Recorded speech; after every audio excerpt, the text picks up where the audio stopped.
Monday edition of the Falconcast. Welcome in to the fastest growing podcast in the history of the known universe. I hope everybody had an awesome weekend, had an awesome Super Bowl. And obviously, we're going to be pretty sportsy today, right? There was kind of a game yesterday that we'll need to deal with. But I'll be kind of curious from the Twitch team. Do you guys have Super Bowl fatigue by now?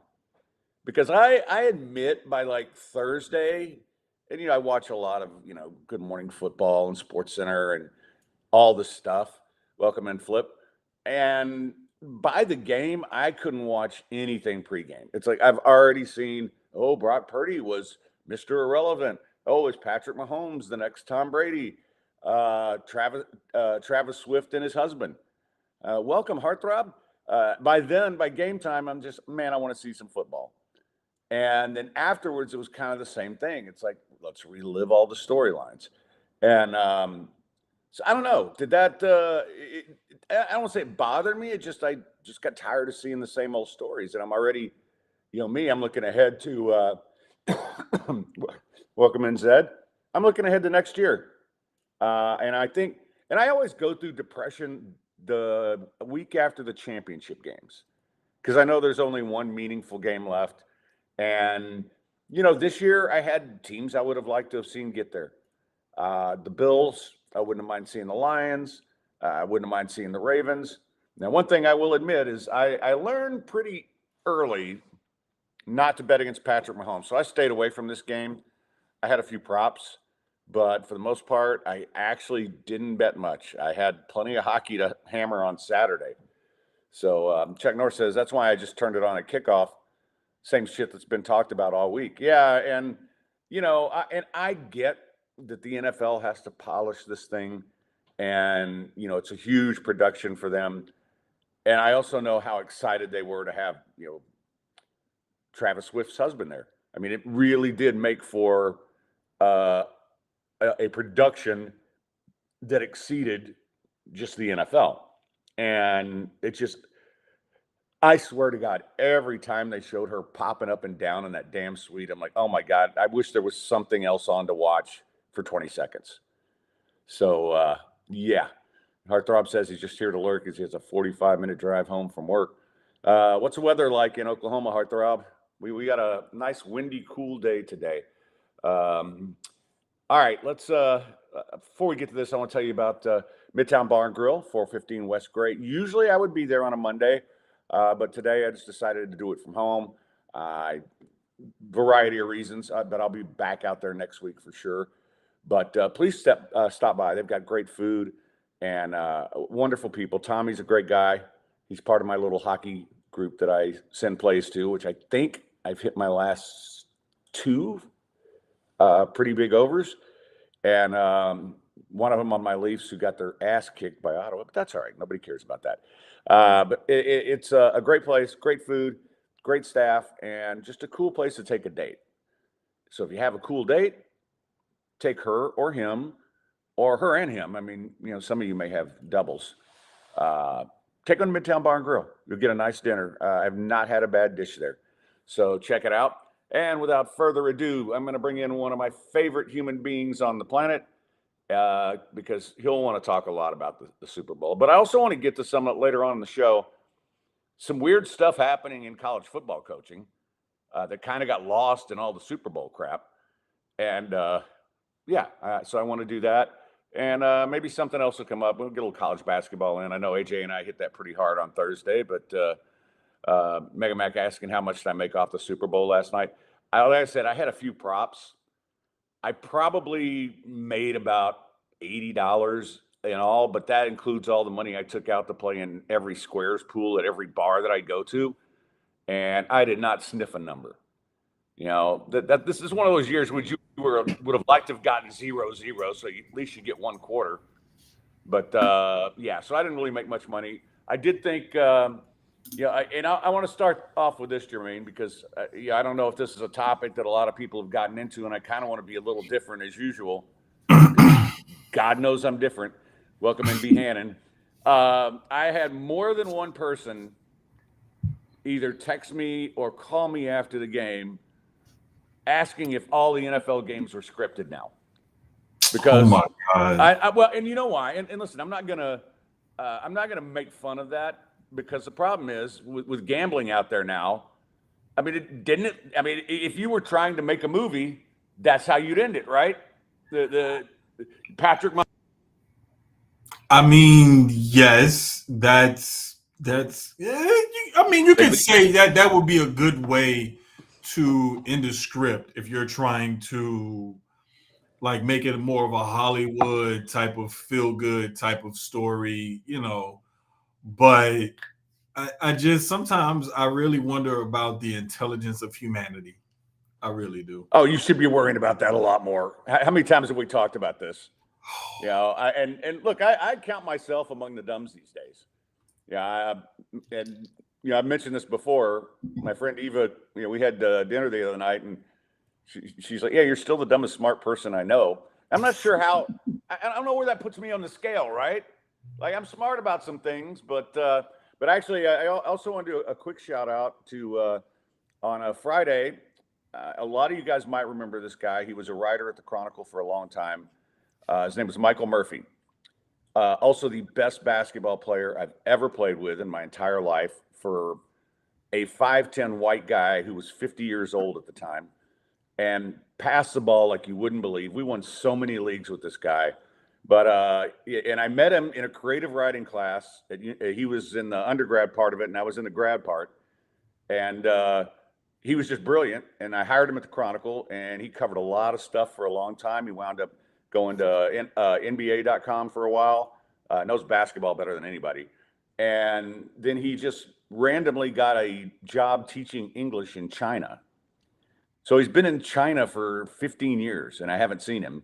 So it was kind of a little bit of a Chronicle reunion. Everybody was there. And I'm not going to lie, man, it kind of got me in my feels a little bit being around like my old boss and people like that. And so we had a good night on Friday. And then pretty much quiet the rest of the weekend. I did go over to PJ's because we have a little poker game every year before the Super Bowl and wound up losing a whopping $8. And nice food spread. Watched a little bit of the game and then came home and just chilled because I had a chance to go to a couple parties and with my friends and they sounded really good, but all right. So I've got about 10 reasons we'll get to later in the show why I'm officially old. You know what, man? I'm just going to go home and I'm going to take an old man nap during halftime. So I did, but I also like being able to concentrate on the game and have fun with some of the commercials. I don't want to dive into all of them, but I thought the Ben Affleck, Matt Damon one was my favorite for Dunkin' Donuts. The rest of them, some of them, I can't believe they spend that much money to put that crap on there. But that way I can kind of focus, and then I like to rewind stuff. And so just to spin it back to the scripted thing, and I think I'm a pretty creative writer. That's one thing I'm pretty smart about. You know what I couldn't have scripted? A ball bouncing off a dude's foot and causing a fumble on a punt. No. So if you can explain to me how you script that, I'll listen to your argument. Okay. The way we script this part is we have it's how sometimes you're writing something and you want to go back to it, and so you'll put something like insert wild description or something like that here, or put this in this section here, and then you go back to it and you read up until that point and just past that point you're like, all right, we got to go with something crazy, we got to pay it off somehow, and you come up with the wildest thing you can imagine. That's what that would have been in the script last night. They wrote the beginning, they wrote the ending, and it's like, damn it, we got to put something weird in here. All right, just put a fumble off a foot or something like that. Stick it in right there in the third quarter. That's how you do it. That's the only way I can come up with. So you're saying that was a Boudreaux's boat scene, is what that was. Lamont says. There you go. And you only get that if you read my book. But Lamont says last night basically solidified AFC's dominance over the NFC. Fifth best AFC team beat the 1 seed in the NFC. And you know what? I'll support you on that, Lamont, because you think back to when the Ravens played the 49ers And I mean, my goodness, that's illegal in 48 of the 50 people in Louisiana. I know Jermaine knows that, but it was I think it was a very competitive game to watch, and the finish was terrific. But in the end, I think I just think it would have been more entertaining to see somebody else. And I guess I'm talking about having Super Bowl fatigue today. I'm getting a lot of Chiefs fatigue, and it's not because I love the Chiefs team that had Tariq Hill more, right? Because that was a fun team, Kelsey, boom, and they don't have that, but they're just solid, and they know how to win these games. And I had no doubt once it got to overtime that the Chiefs are going to win. And I don't know if you saw the story, but Kyle Shanahan had an interview. And it sounds like he didn't even know the rules of the playoff overtime. Well, the thing is you need to be prepared for all of those kind of situations at all times, especially if you're a coach. That kind of thing comes from the top down. So if the players aren't aware or they aren't fully abreast of what's going on, then that's on Kyle Shanahan and his staff for not preparing them. That's what I'll say about that. The players, them knowing or not knowing is one thing, but I put that to me, that's a preparation type of thing. That's on the coaching staff. You need to be prepared for every possible situation that could come your way. As far as the Chiefs are concerned, to me, the Chiefs are a perfect example of a good team staying or a great team staying with their consistent level of play. However, changing the way they go about it because free agency, salary cap, draft, so on and so forth. Naturally, you do that much winning, guys are going to want to leave in free agency. You aren't going to be able to keep some guys. You got to replace certain parts, pieces, what have you. As long as you keep the main thing, the quarterback that you, of course, need in place desperately, and you keep his top target, well, then now we can tweak and, everything else. And now instead of this big play hit you over the top, any play can be a touchdown type of offense. Now they have to execute. Now they will dink and dunk. Now they will sustain drives, and they'll hit you, 4 or 5 yards at a time with Pacheco if need be. Now that defense actually carries that offense a lot of the times. And so they've gone from, we're going to score 40 if you score 30 to we're going to hold you under 20 because we're only going to score 24 to 27. So I love the way that they've been able to basically kind of change their identity, but still stay a great team. Yeah, and that's what the Patriots did, right? When the Patriots won their first Super Bowl, bowls, they were a defensive running team, and Brady was a game manager. And then Brady turns into a guy who throws for 5,000 yards. Now, as a fan, I prefer the 5,000-yard teams. And it's not that I don't appreciate great defense, but that's what the Chiefs played. They schemed beautifully against them. I think my favorite play call offensively the entire game was Holmes' boot that the 49ers no clue was coming, and he's 15 yards downfield before they even look up and say, oh, Patrick Mahomes is running the ball. So offensively, I think that was my favorite play call. Definitely. It didn't go for a touchdown. I love the trick, but if they don't get an illegal block on that, where the lineman is too far downfield, that ball's picked. So illegal schmeagle. I mean, these things are semantics. No, and I'll say this, and again, this spurs on the conspiracy, folks. But the reality is they let them play yesterday, and especially at the end of the game. Definitely. Talk about the Jennings TD pass. That's what I was talking about. I think they're both offensive lines were holding their ass off down the stretch because those guys get tired too. The difference is, that the one the 49ers got called for, you can't do that. That was just so obvious. The rest of them, if you're just going to grab and keep them close, you got away with it, and both of them did, and I'm okay with that. I like it when they let them play. And it was cool. Sorry, go ahead. It was cool watching the game with my daughter because, like, she knows the game and everything. And when Trent Williams got called for that hold, she was like, "Oh, there's a flag." I was like, "Yeah, it's gonna be holding probably on Trent Williams." I said 9 times out of 10, when the guy went to turn, I said, when they turn and they see the jersey pull, they're gonna throw the flag, especially when you're out there in the open like that. And when they showed the replay, it was 10 times worse than that.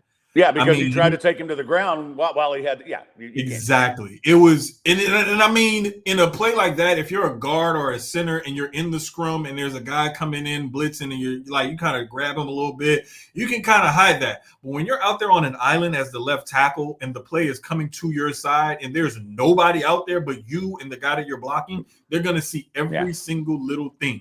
And so that one they almost had to call. But like you said, there was a lot of times where I thought they let him get away with stuff. And I think that just the way the game was progressing, how both defenses kind of dictated to each offense what was going to go on, I think the refs were kind of like, let's kind of give them a little bit of leeway so we can see what's going to happen here instead of calling the game so tight.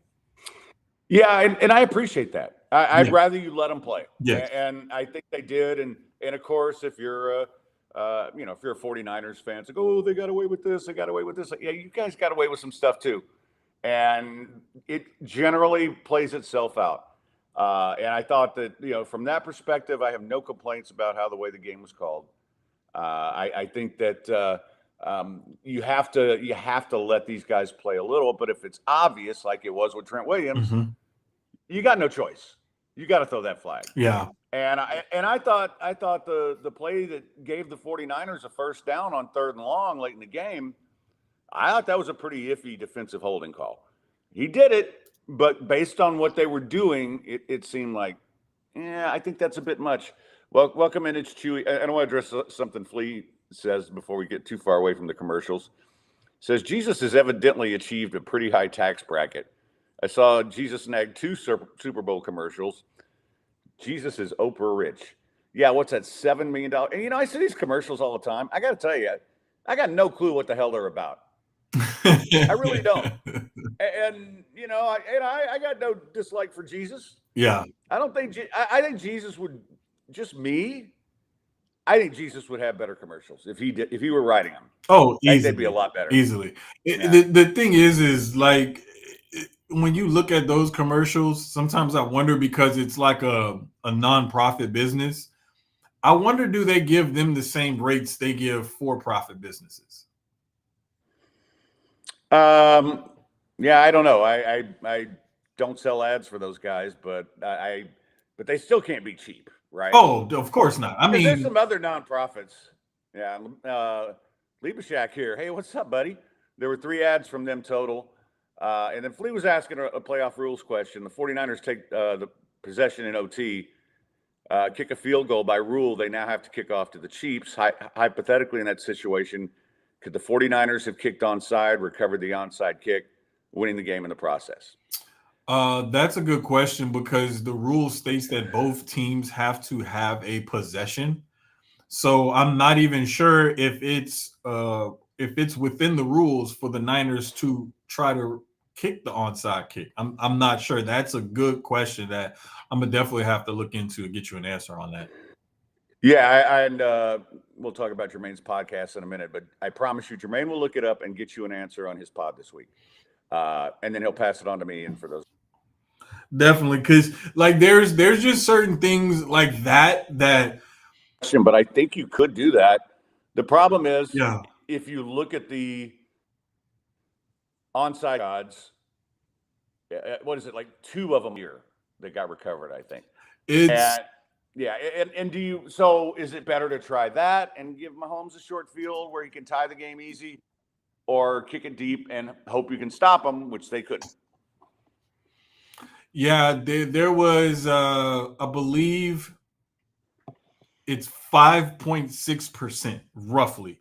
So you got about a 1 in 20 chance at best to recover that onside kick. So I'm just saying, I wouldn't risk it myself. I'd rather just kick the ball off to him and stick him back there than to risk them 19 times out of 20 getting better field position. I'd just rather kick the ball. But you know what, though? If you could have done that, I would have given a lot of thought, because I don't want to give Mahomes the ball anywhere on the field. We've seen it, right? Lamont calling you out, and actually, right, I'm going to agree with Lamont on this. Jermaine, you talking about the same NFL was charging the military for advertising? Of course. because Yeah. they know the government got it. Well, apparently Jesus does too. So Hey, he must have got something. Got something. yeah, and I don't know, man. Those commercials are all so weird because they're all so different. And one of them you think is all about love, and then one of them you think is all about, well, this. And I'm like, well, what the hell? It's like I can never even tell it's a commercial about them. Yeah, that's what he says. Maybe he gets a discount. I'd like to see actual Jesus write those commercials because it'd be like a 30-second version of the Sermon on the Mount or something. And it's like, okay, I'll watch that. That'd be cool. Yeah. Give a Sometimes man I a fish. think I think they get a little too creative, trying to get your message out. Like a lot of the times you don't need to get overthink it and overstate it. You can just subtly just slide it in there or whatever. I'm trying not to say anything pause worthy and it keeps coming out wrong, but yeah, don't slide it in there, Jermaine. That's between you and but I mean, there's certain ways that they could go about, putting their message out there. But sometimes I think that these companies get a little too creative. Yeah. And especially if you're an entity like that, then that means you're just like everybody knows what your message is, but you're trying to be too mainstream with it, and it kind of comes off wrong. So Yeah. I think that's what led to a lot of the speculation and like questioning what the heck is going on. Well, I'll just say this: you say they sometimes get too creative. Most of them are just dumb, and it always gets me that these ad agencies get paid a bleep ton of money, and that's what you come up with. It's like, you know what? I'll take 1/10 the money. You give me one ad, and I bet it's more popular than some of the crap you're doing. And my Jesus ad would be pretty cool because I'd also sneak in a plug for Jesus Just Left Chicago. Said boss in the house, welcome. Flip says definitely kick off, have them march it down the field. Yeah, you know what? Here's another thing that I thought about because this is a different rule where you're supposed to get the ball. Mm-hmm. When you win the coin flip, do you consider the college strategy of kicking the ball off first? Well, see, that was one of the things that was a quote unquote controversy was why would the 49ers take the ball first in overtime? Why wouldn't they let the Chiefs have the ball first in overtime? I mean, you have your ways of going about it.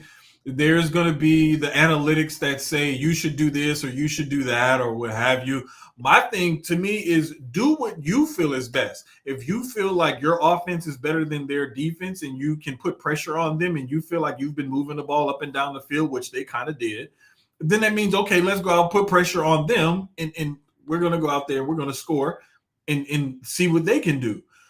Whereas why would you want to give the ball to Patrick Mahomes and then have him rip your heart out right from the beginning? Why not put that pressure on him to try to do something?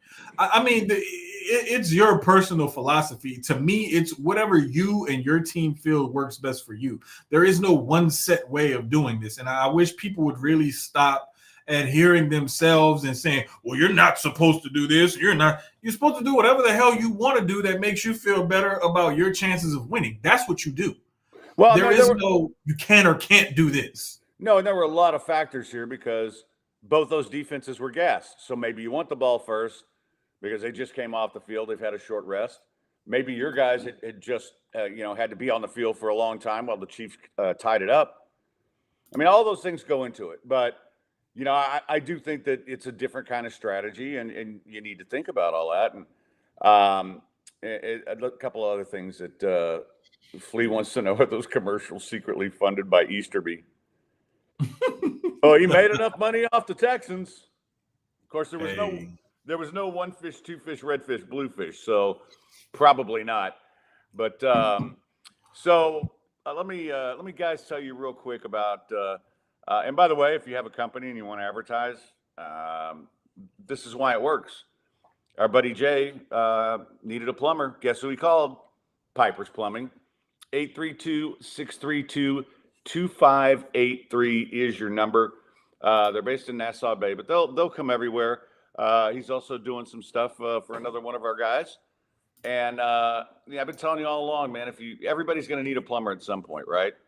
And I've already told my landlord when crap goes awry here, because it probably will, because stuff tends to get filled with Cura hair, and you got a drain clog or a blockage, then give Piper's Plumbing a call. Joseph and his wife run an awesome business. They're awesome people. Proud to call them friends. 832-632-2583. All right. Yeah, and Flea mentioned, never mind, the 49ers kicker had an extra point block, turning what should have been a 4-point lead into a 3-point lead. Might have avoided OT together. I wonder, though, if the Chiefs have to score a touchdown on that situation, maybe they win it right there. I don't know. It's one of those things. It changes the dynamic, obviously.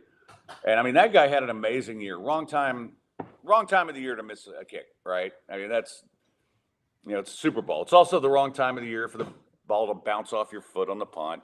It's the wrong time of the year for Pacheco to fumble the ball, for Christian McCaffrey to fumble the ball. And McCaffrey had 3 fumbles all year. So, I mean, those are all little things that played into the end of it.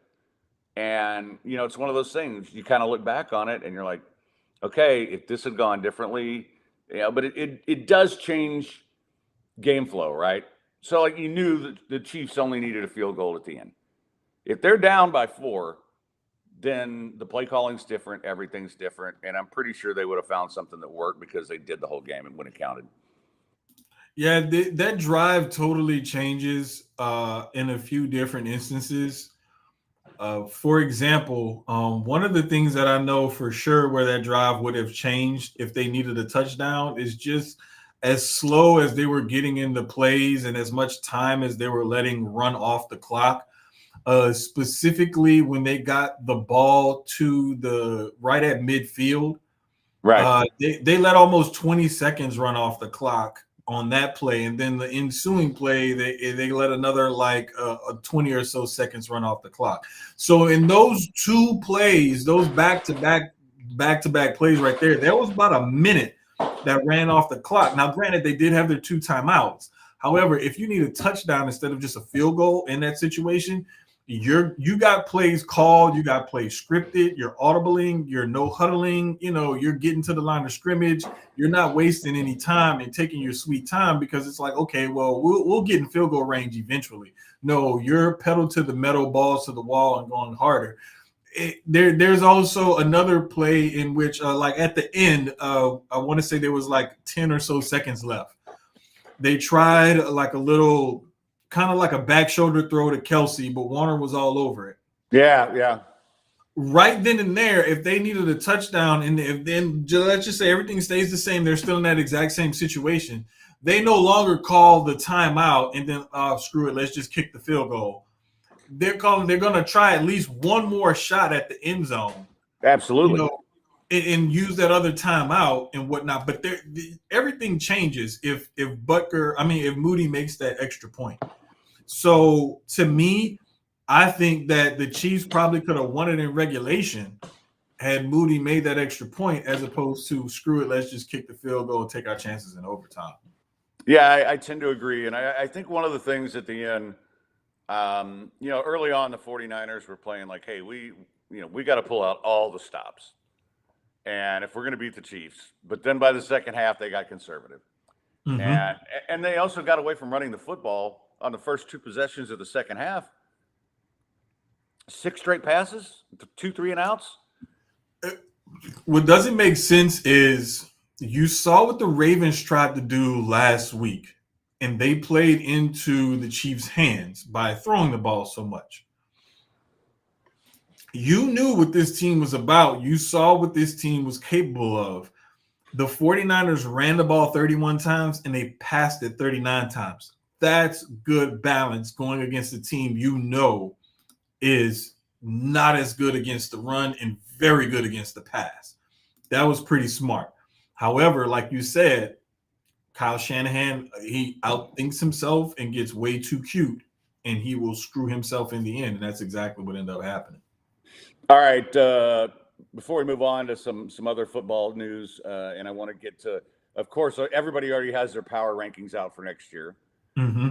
So I want to go over a little bit about what we think about this moving forward. And I know it's stupid because we got free agency and the draft and everything else. Would have had the Texans anywhere near where they were before they got C.J. Stroud. And Right. Will Anderson, by the way, defensive and offensive rookie player of the year. That's pretty good. Congratulations. Yeah. So tell the people a little bit about your podcast while I run and reload my drink. Gotcha. Well, it's Sucio Sports at SUCIO Sports with a Z, not an S.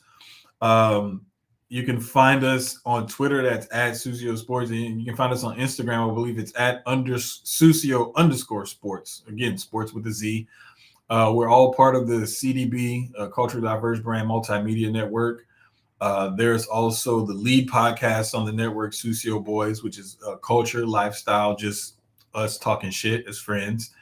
There's Aim High, more of a health and fitness pod. There's a Dre Lags pod dedicated to nothing but lacrosse. The Shogun Soccer Sit Down for soccer. We also have a different angle, which is a mental health focused pod. And we got sponsors and stuff. So our pod is sponsored by Gel Blasters. Congratulations on that. Yeah, you talked. Thank you. Thank you. There's Gel Blasters. There's Thunic or Dentech. You might want to learn that. I butchered it. I know I butchered it. Health and fitness sponsors. And then there's also 710 Labs, Sexual Chocolate dispensaries. There's Dr. Dabber, as well as Luck Bel Air Champagne. So we're when we also got another one that we're trying to bring on board, wait until everything's official, that will be more sports and gambling based to kind of give you guys a little bit more content with that as well. Yeah, and you guys have known Jermaine for a long time. Go check him out. I definitely want to be on the Stoner podcast. So yes. So Flip, what were you looking? What were you looking for? And Megamac asked if Niners win, would CMC been the MVP or Purdy? I think it might have been Jennings. Ooh, yeah, I would have to go. Jeez Louise. Passing and receiving touchdown. Yeah, but the thing is, CMC had 30 touches for 160 yards, 1 touchdown. Gosh, I would have to give it to CMC because he seemed to have a bigger impact on them winning all around. But I mean, it's tough for Jennings becoming the second player to have a passing and receiving touchdown in the Super Bowl outside of Nick Foles. Yeah, it's at the underscore Jermaine. Yeah, he always shows me off with his underscore. Follow me, and it's all this stuff is there. You can click on my profile and see everything. We go live every Tuesday or Wednesday. It just depends on our schedule. It'll probably be Wednesday this week. So we'll bring you lots of love on Valentine's night. Okay. Well, I don't need any of that, but I will keep my Wednesday clear this week. How's that sound? Probably going to take a week, night off from poker. You know what happens? We talk about stuff that makes you feel old. It's like Tony Romo, I used to really think was good when he first started. Mm-hmm. He annoys me more than Collinsworth now. I mean, wow. He just. I mean, and you know, Collinsworth usually gets muted by halftime. I would have, if it weren't the Super Bowl, I would have muted Romo early. And I don't get on guys too much for this, mm-hmm. but every 5 seconds, it's like, well, in the Super Bowl, you have to do this. In the Super Bowl, you have to do that. And I'm thinking, Tony, I know you had a bunch of Super Bowl wins, but, you know, I mean, just make him some observations on play calls, which he's so good at, and predicting stuff. But, you know, it's a totally different game in the Super Bowl. It's like, how the hell would you know? You're a Cowboys quarterback. And, you know, the thing is when everybody was going goo goo gaga over Tony Romo when he first started, my thing was, that's great now because he just left the game. So he still has a working knowledge of what works and what doesn't, how they call audibles, different things that they do, so on and so forth. what's going to happen when he's further away from the game and now he can't just automatically pull up something and just be like, hey, yeah, this is what they're probably going to do. Now he's starting to basically get exposed and the game is kind of passing him by. So what at one point made him this novelty is now that translation and that close relationship to the game is fading. And now he doesn't have that to fall back on. Now he's just a rambling idiot. Well, I think it's more than that. I think he got paid and got lazy because I think he studied like hell that first year. He really did. Mm-hmm. And then he got paid, and now he just a lot of filler stuff. Behannon, how many times did he say Joey Bosa? This is 4 down territory. Oh Jim. Man. Yeah, and then the other thing that kind of drove me nuts. Oh, he's one of the best players in the game at this position. Well, yeah, it's a Super Bowl. You're going to have a few of those, but not every guy in the field is one of the best players in the game at their position. And at one point, I think he named everybody. Zed says Greg Olsen greater than Tony Romo. I like Olsen, but yes. But I think once Romo became this high-paid guy, he's got and he even made a joke about how much he got paid at some point last night. But I just think he got lazy, and there was just a lot of stuff that you're just like, okay. Now the interesting question heading into next year is going to be they bumped Brady up to the number 1 spot in the Fox booth, and so now it's going to be, can Brady live up to what Romo once had? And to me, to be honest with you, I'm going to compare Brady. Can he do what Greg Olsen was able to do, which was, to be totally relatable? Tony Romo had that aura that wore off because now, like I said before, he's not as plugged into the game and he's further removed from playing the game, so he doesn't have that insight any longer. Greg Olsen always made it relatable from the everyday common person to the football. I've played this on a professional level. He found a way to translate that and make it more relatable. And I think if Brady goes more the Olsen route and tries to appeal to everybody using his knowledge and basically be a translator instead of trying to predict and impress people with, oh, I can show you what they're going to do with this. If he can just, explain things in layman's terms, he'll be perfectly fine. Well, I kind of feel like Brady's either going to be a grand slam or a total failure. I don't feel like there's middle ground for him, right? And I would lean more towards him being a success because, I of course, when he did the interviews on Monday Night Football, Jim Gray was always feeding him softballs most of the time, but he really came off great. Now, how that translates into being a color commentator, I don't know. Flip says Aikman and Buck kind of suck. You know what I like about Troy? He's boring. He doesn't try to do all the stuff Romo does, so he's not going to make a big mistake, and that's okay. You're not going to give me great insight either, but you're not going to make a lot of mistakes, and that's okay. That's kind of what I prefer. And I'm curious because I know all you guys pay attention to this stuff. I mean, I don't need to be spoon-fed everything, and then I really don't need you. Yeah, and I get it's a Super Bowl and we got to impress all the Swifties, but there's just so many things that a good color commentator just does color commentary. Yeah. And you don't notice them because they say the same thing over and over again.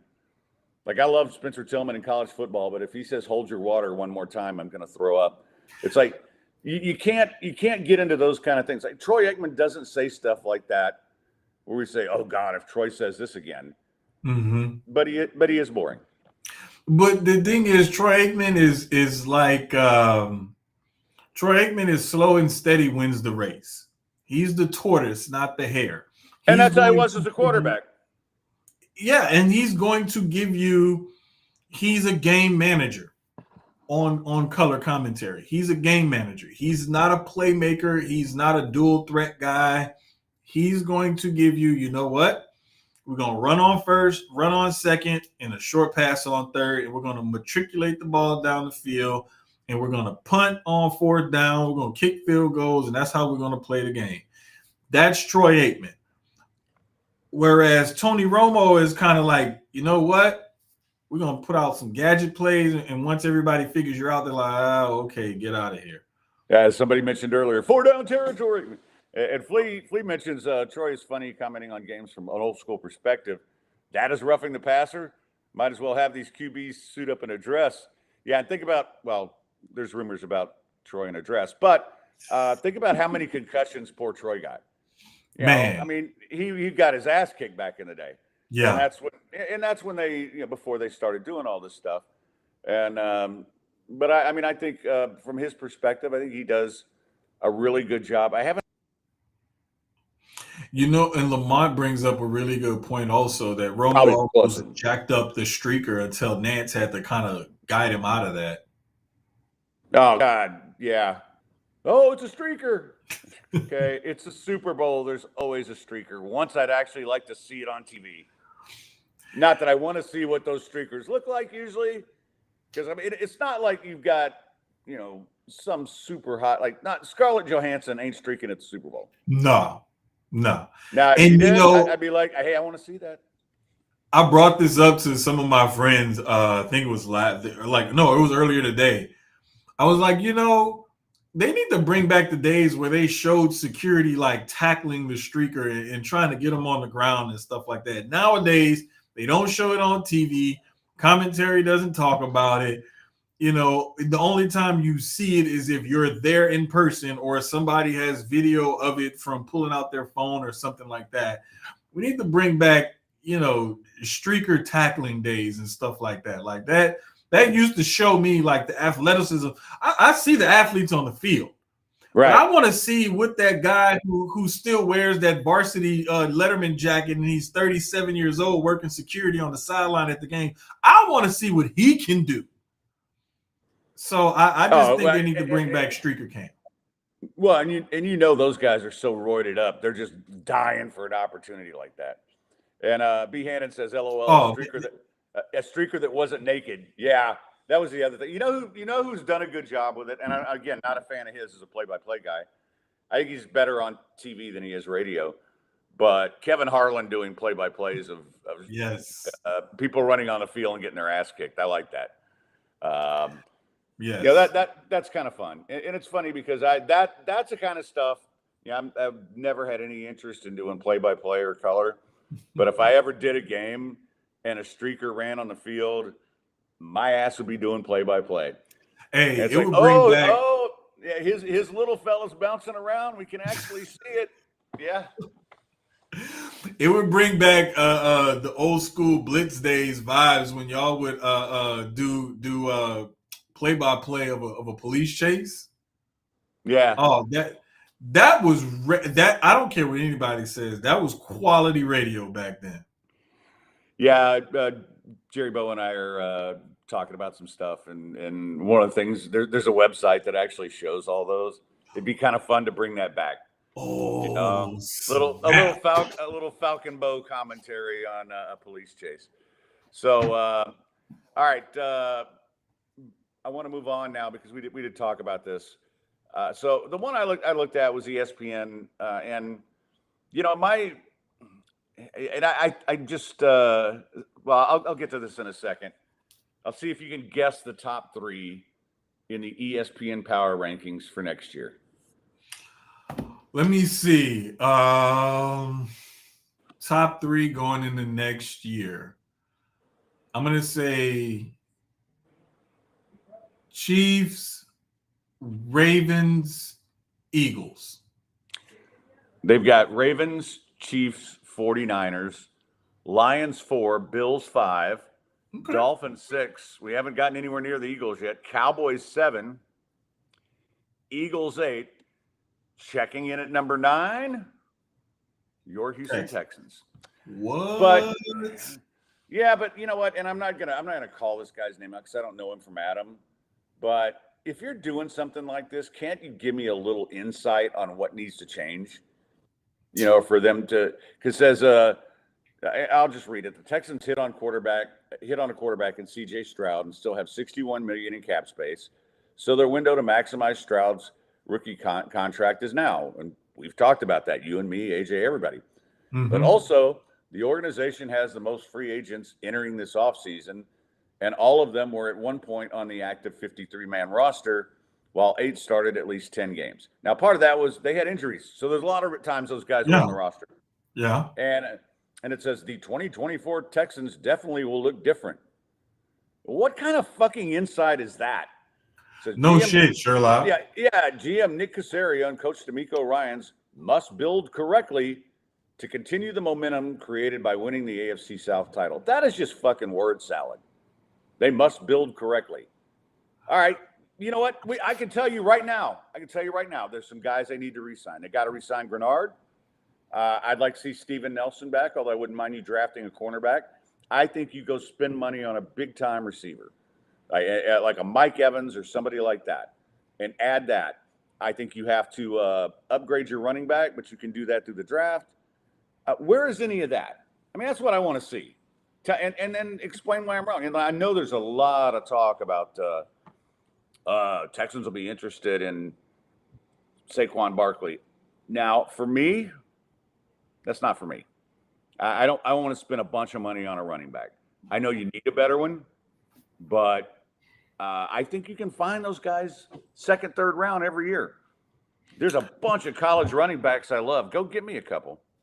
Yeah, I'm all for drafting a running back, and if you have to spend money, spend it on receiver. However, I'm not as dead set locked on spending big money on a receiver, given how well this offense looked with the guys that they had on hand. I would say if Mike Evans wants to come here and he's not looking for outrageous money, okay. But I wouldn't look to give a T. Higgins what he's possibly looking for.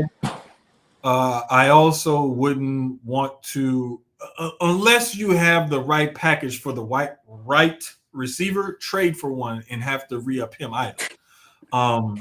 But to me, I thought you were going to say white receiver. You were slipping up. You said white receiver. Why would I say a white receiver? They got guys who can do stuff white receivers can do. There's only like Cooper Kupp and who else?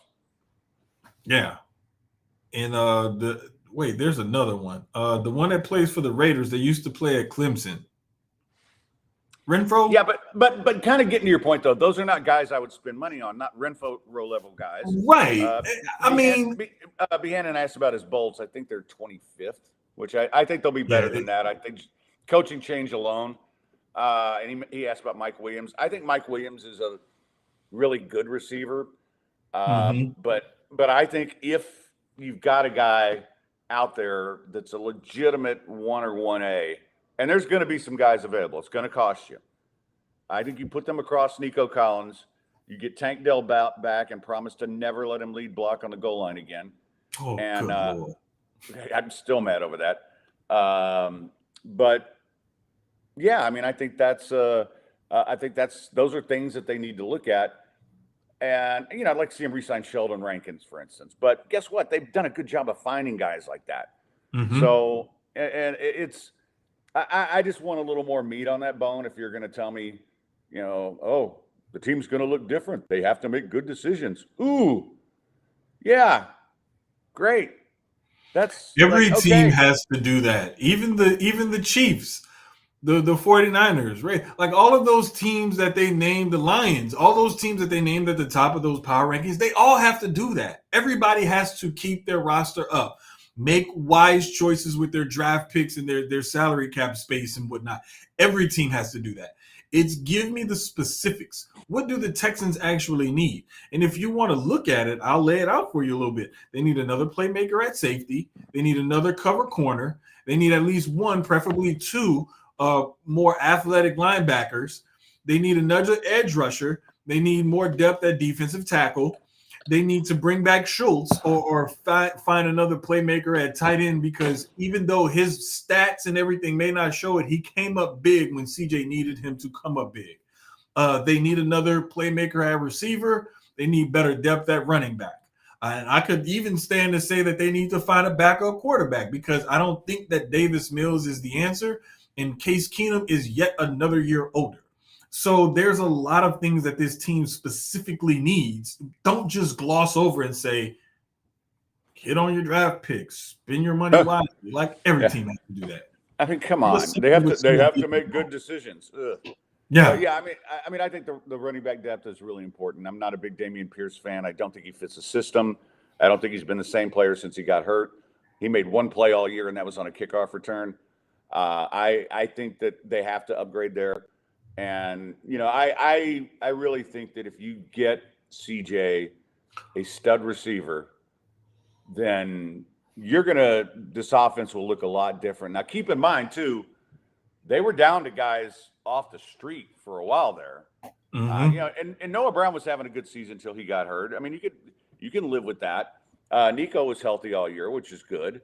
But he missed a game or two. And when you do that, you're down to, and Robert Woods, see, this is another one. I don't want another Robert Woods signing. You pay a lot of money for a very average receiver who frankly wasn't among the best that they had. Now, the other things that can happen here is there will be internal improvement. John Mechie may take a step this year. You keep in mind that not only did he have the cancer, he was coming off a major injury at Alabama when he was drafted. So this isn't really his third year. It's going to be his second. I think you see improvement there. I think you'll have natural improvement on some of your young studs, especially on defense. Will Anderson's going to get better. Talked about linebacker. Christian Harris was a really good player at the end of the year. Still has room to improve. I think Jordan To'oto'o's got a lot of upside as a middle linebacker. He's not the fastest guy, but you're going to get some improvement from there. And I think that's important. And then, they did a good job last year bringing in the right guys. And I don't mean to compare them to the Rockets, but you look at what the Rockets have, and they brought in Dylan Brooks and Fred VanVleet. They spent money on those guys. Well, those were good veterans to add. Team's still not there yet, but now you put them around these young guys. And I've said all along, if Jabari or Jalen turns into a star, and I think one of them will, then you'll have a fun team moving forward. I think there's still one superstar away. I mean, if both those guys turn good, and because you've had guys like Sengun who came out of nowhere, right? Well, the Texans kind of need that, and I think they'll be able to do it. But they must make good decisions. I mean, come on. It's like telling me I need to stop drinking so much. It's obvious. If I was to pick there, Sengun, the guy that kind of comes out of nowhere and turns into a building block that you don't want to get rid of, I would probably say Tank Dell is as close to they can have to that guy as being a star that you say, you know what, he's now a centerpiece or a focal point of what we do here. If I was to pick a guy on the defense, I would say Christian Harris would be that guy on defense. So those would be my Alperen Sengun on one side of the ball and on the other side of the ball. Yeah, and I think that's fair. And Tank was already becoming that. Yeah, definitely. They broke him, and that sucked. But the other thing about this moving forward is let's not forget that, and to me it's a make or break year. But he's been injured his first 2 years. You might have a pretty good interior lineman in Kenyon Green if he can actually be healthy. And if you do, again, that's another internal improvement guy, right? Yeah. And you got to give him a little bit more time, because you look coming off the rookie year and he didn't have a great year. Second year gets hurt. It's like you got to give him this next year to see what do you have in him. Yes, you spent a first round pick. Yes, you could have had so many other players outside of him had you changed your mind on draft day. It's not time hindsight's 2020. Look and see what you have in that guy this year. And if he's worth it, okay, cool. Keep him, bring him back. But like you said, that could be a missing link piece where you're like, okay, if we can get something out of this guy and he can still at least be a rotational player, then okay, we got something. But that'll at least give you another answer, and that's one less spot that you have to try to fill when you already have so many other places that you're trying to bring in talent. That would at least say, okay, that's one roster spot that we have solidified, one less roster spot that we have to worry about filling. And that's found money, right? At this point, Yes. most people have given up on him. So what if he does be able? What if he can play? And you can move Scruggs to center where he's supposed to be, and Mm-hmm. suddenly your offensive line is better. And I mean, Mm-hmm. they were an adequate offensive line this year, but I think there's potential for that to be a lot better. And and you just got to hope CJ improves in his second year. And some guys do, some guys don't. But I think that it's possible. And Chuck D with a good question. Do you think a lot of Texans players overperformed?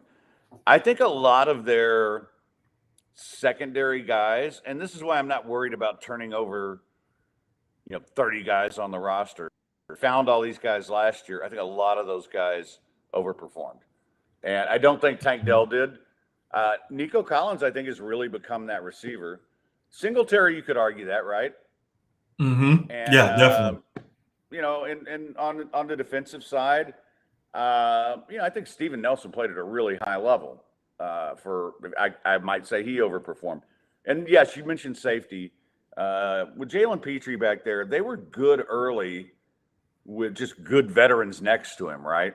Mm-hmm. I still wouldn't mind seeing another good young player back there, but I don't think you need it yet.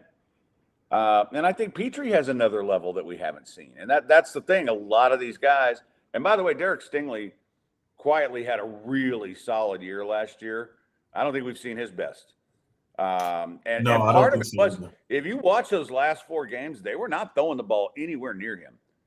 I No, mean, yeah, he was maybe targeted twice. So teams realized that if you're going to go after Stingley, he has to be playing zone, and you have to try to catch him when he's trying to figure out his spatial recognition on the field in those zone defense. Outside of that, you cannot throw at him when he's playing man coverage because he's going to be right there in your receiver's hip pocket. And if you think they have a step or a break on him, he has the recovery speed to close that gap. It's when you catch him off guard and he's not like fully focused and know exactly where he is and in reference to the guys that are on field around him. That's the only time you can catch him out of place or out of pocket. And for the most part, the Texans have done a great job of making sure he's always in position to succeed, whether he's playing man or he's playing zone. And both Pelly and Chuck brought this up, and it is something that we need to address. Is that the Texans didn't? They played some teams that really underperformed. Mm-hmm. Now there were some wins that looked better than it. Like Denver had come in and was one of the hottest teams in the league when they beat them. But for the most part, yeah, they were beating up on some dregs. The Jaguars weren't any good. The Colts weren't any good. The Titans weren't any good. That helps. But if you improve, and I think they will, then I think that mitigates that a little bit. But all right, one last topic before I let you go. I wanted to get into some college football news because I mean nobody saw this. Yeah. But Chip Kelly is going to be offensive coordinator at Ohio State. And so I don't know if that obviously something happened there and that turned mutual. But I got to be honest with you, OC at Ohio State versus head coach at UCLA in their first year in a Big Ten where they're not going to be very good. I think I'd rather be OC at Ohio State. That's a ticket to a lot of big jobs. And it's a stepping stone kind of position, just like how back in the day we were describing UH as that stepping stone job. Like you come here, you show up, you show out, and then you move on to something bigger and better. I honestly, I was surprised Chip Kelly lasted this long at UCLA, and I thought he would be out much sooner. He was able to stay there for a couple years and parlay that into a high-profile OC job in college, which that job can in turn parlay him into something much better than a UCLA type of job. So while some may not understand the logic behind it, well, you're leaving one Power 5 school and you're taking a lesser position at another one. Yeah, but what kind of Power 5 school are you leaving? You're leaving UCLA, who was like the little brother in the Pac-12, who's going to be the even littler brother in the Big Ten now. Yeah, I think they were kind of like middle brother in the Pac-12, but they're gonna be the infant in the Pac-12. And the reality is, and this kind of leads us to the next one. B. Hannon says replacing Bill O'Brien. Bill O'Brien goes to Boston College. Mm-hmm. And you know what? I kind of think that's the perfect Bill O'Brien job because that's a very average school. Mm-hmm. And he's a slightly above average coach, and he'll get them Mm-hmm. to a bowl game every year. But I would not expect to see them in the mix for the ACC title anytime soon. They'll be playing in like the Gasparilla Bowl or the Poland Wheat Eater Bowl or the Popeyes Chicken Bahamas Bowl, or they'll go 7-6, maybe surprise you and go 8-4 one year or something like that. And he'll keep a job because, like you said, he's good enough to get a job, but not good enough to keep good jobs. He can keep an average job. He's not good enough to keep good jobs. Yeah, the Spank Your Monkey Bowl. That's the one he's going to wind up in. Yeah, basically the famous Potato Bowl. And then Deshaun Foster gets the UCLA job today, which is everybody loves it because he's royalty there. It's just like D'Amico Ryan's coming here. So my only trepidation with that is being a first-time head coach at your alma mater. They're switching conferences. The program was in a state of flux because your head coach just left for the OC job at a bigger school. So they're putting him in almost an impossible position to succeed. So the expectations shouldn't be as nearly as high as they are going to be, but the expectations are going to be there simply because of who he is and what he meant to that university and their program. And so I just really hope that the Bruin faithful give Foster a little bit more rope than they're probably going to give him. I think they will. I mean, it's just like if D'Amico had come here and won 5 games his first year, a Texan fan would still love him. And so I think he's got a couple years, but it is going to be difficult. All right, so now the football's over. We got the off-season stuff, which will be fun. We got hopefully the Rockets hang around that whole play-in stuff because that'll be kind of fun. I mean, that's all the expectation was for me this year. And we got UH basketball, who, Jesus Christ, they give me a heart attack every fucking road game as they did Saturday against Cincinnati. And I'm like, please. Like, for one thing, oh, God, I had a couple friends over. And, of course, you know how about UH. I'm cussing at the TV. It said, get goddamn done out of the game. This guy is useless. He's taking too many shots. And, hey, after the Texas game last week, and I was like, I'm not texting him. I'm not. Yeah. I'm going to leave him alone. Because I know how stressed I would be. So I know how stressed you. I was like, yeah, I'm leaving him alone. Well, and I was telling the guys that were over, it's like, listen, man, UH basketball, especially when we get to the tournament, and Maple Leafs hockey, you really don't want to be in the room with me. No. I mean, I'm not an emotional guy, but I mean, in that game, I fucking hate Cincinnati from all those years in the AAC. That to me, they're like a bitch version of Memphis, and and so the thing is, so I'm looking at the schedule, and it's like, okay, they got Iowa State at home, they're going to have Kansas at home, they got Texas at home. I'm not worried about those games. Yeah, thinking it looks favorable. Oh yeah, because at home, I mean, they beat the crap out of everybody. But the one game, obviously, they got to go to Baylor, and Baylor, to me, in the Big 12. There's 3 teams that really stand out, and it's UH, Kansas, and Baylor. Yeah. There's a lot of other good teams, but Baylor, to me, is the one that is underrated and is going to be really tough come tournament time. So, Flea says, worried all this college football is deteriorating in a transfer portal free-for-all. I think what's going to be interesting with that, Flea, is what happens this season with the 12-team playoff, the new realignment. I think that's where we'll see whether the transfer portal is as evil as people think or whether it's okay. And the thing is there were, because we talked about this on our pod a few episodes ago, there were 1,200 players that entered the portal this past offseason. And you'll see a lot of movement and a lot of motion.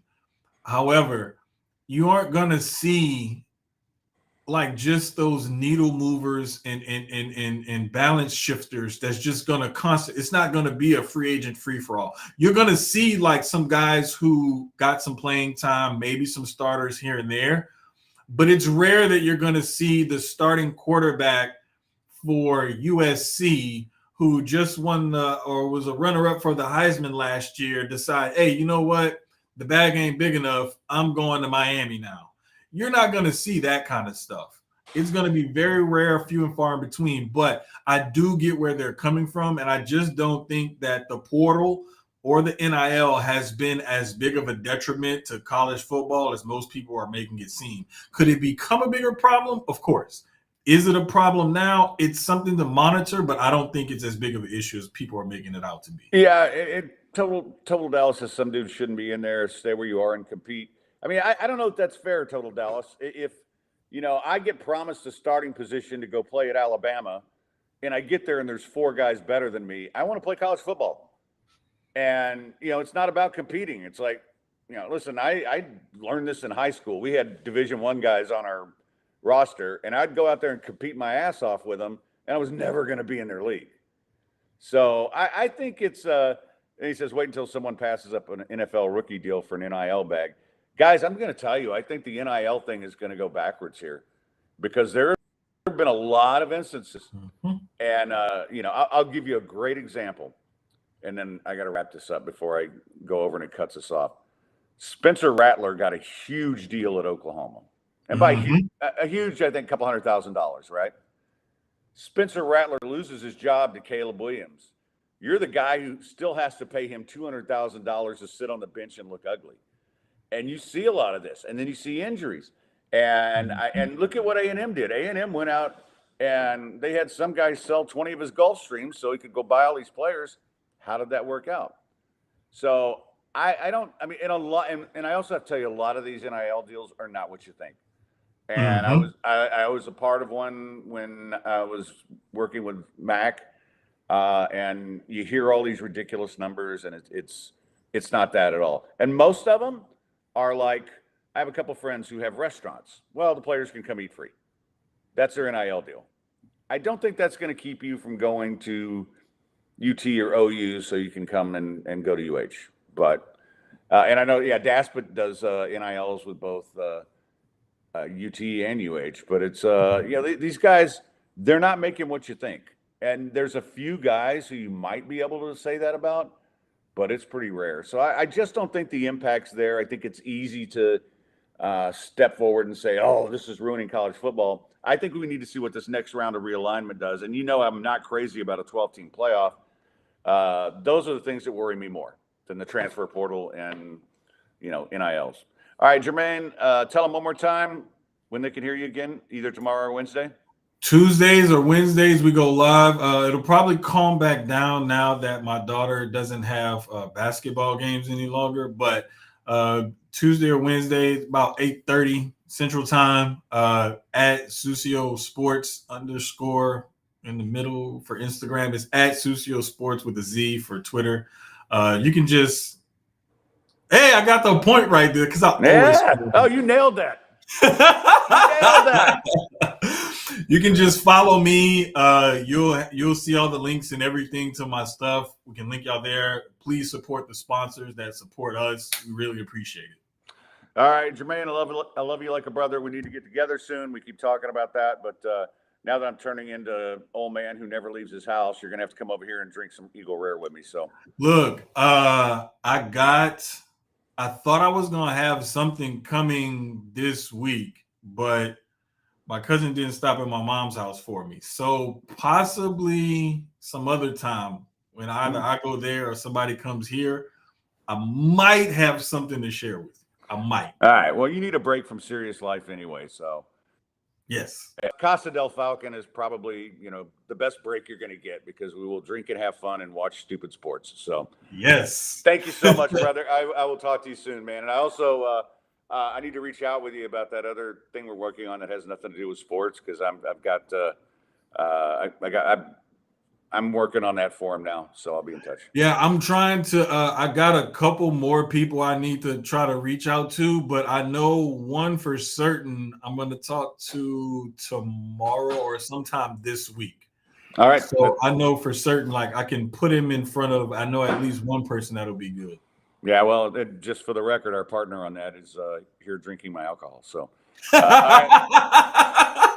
all right, brother, that's going to wrap it up, man. Thank you so much. I want to thank everybody for tuning in. Anytime. I mean, you guys are so awesome. We love that you support the show. Love having Jermaine on. And Thursday, we will be back with AJ Hoffman. Until then, stay sportsy, Gulf Coast badasses.